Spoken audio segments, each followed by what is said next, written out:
Hello, this is Juniper of Soul Lovey Studio, and welcome to my backyard. So today I wanted to talk about creativity. That's one of the things I've been told in my life. I'm a very creative person. I like to make things. I like to do things. And, but often in the creative process, discouraging things happen. For example,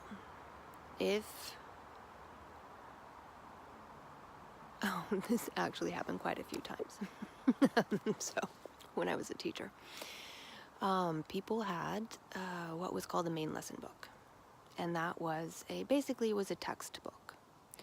So when I was teaching first grade, we were learning about the curved line and the straight line, and we would do line control drawings, basically, with crayons and paper.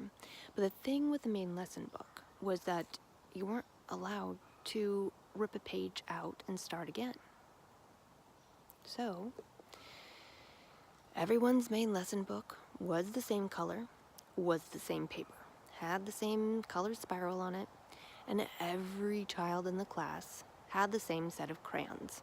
So if I would say, oh, take out your purple block crayon, they'd all take out their little purple block crayon, and we would draw a line, either a straight line or a curved line or a combination, a squiggly line or whatever. And there were some children who, if the line wasn't absolutely perfect, they wanted to give up. They wanted to start a new piece of paper. But there were only 30 pages in those spiral books. So front and back, there was 60.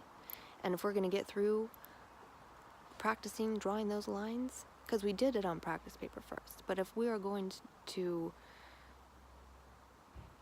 go through the school year without running out of pages in our book, like, you couldn't start over. You just had to work with it, especially if there was something on the other side of the page. And if you were trying to draw something and it got messed up, you just had to find a way to fix it. And yes, so many of them wanted to scream and shout, oh, I don't want this, I give up, and they just wanted to run away. But the whole point was the process, not the product.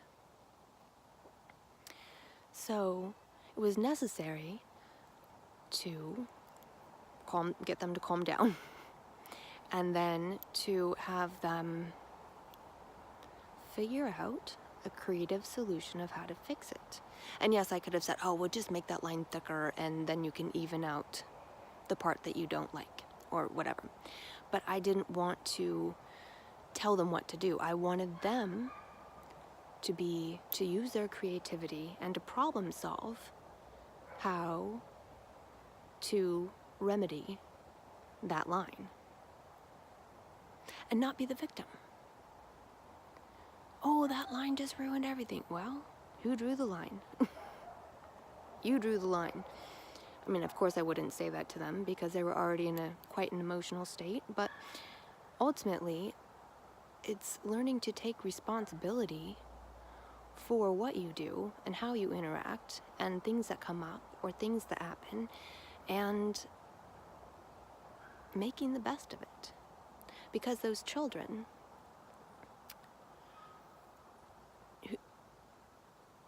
some of them who were never satisfied with the lines and the letters that they drew, they would end up with no pages in their book. They would have a book that had 2 covers and a spiral binding with no pages, no content, no nothing, because they continuously gave up.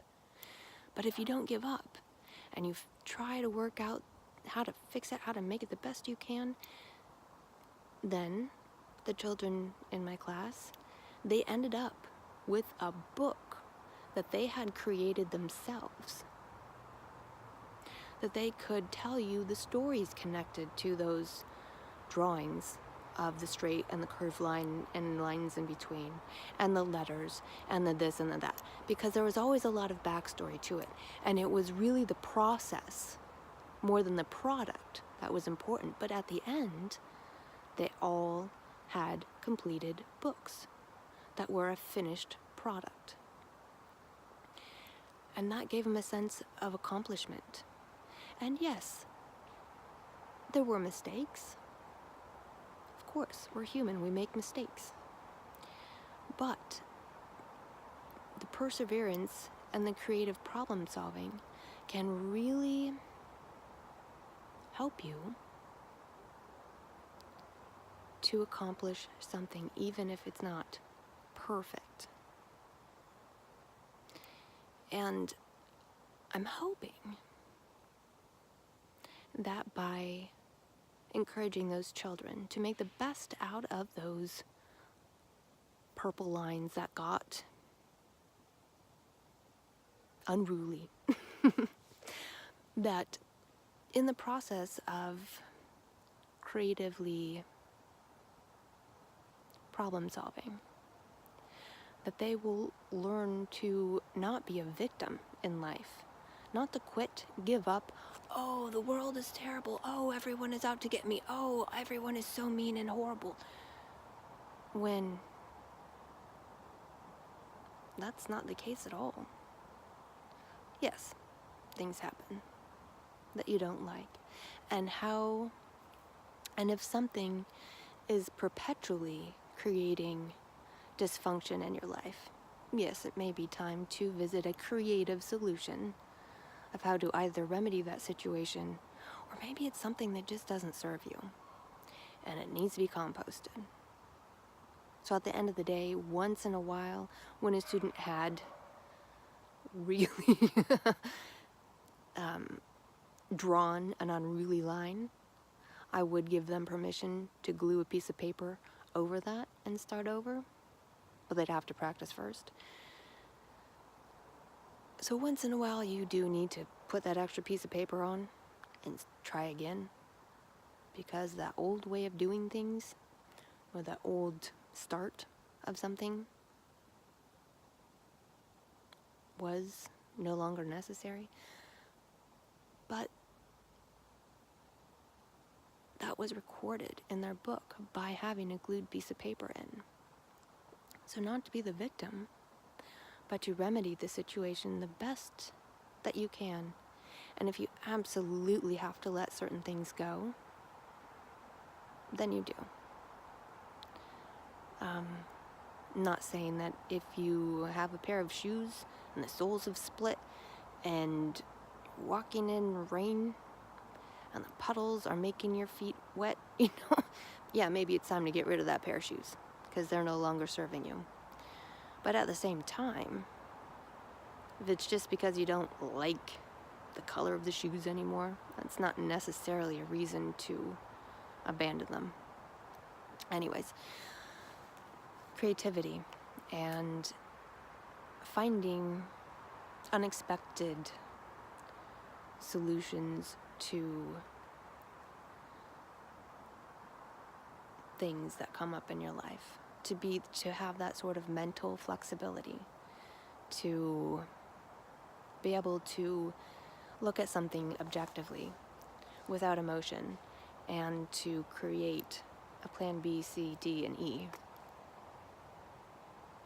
helps keep you out of the victim role so that you can create a completed chapter in your life. Okay, blessings on your day.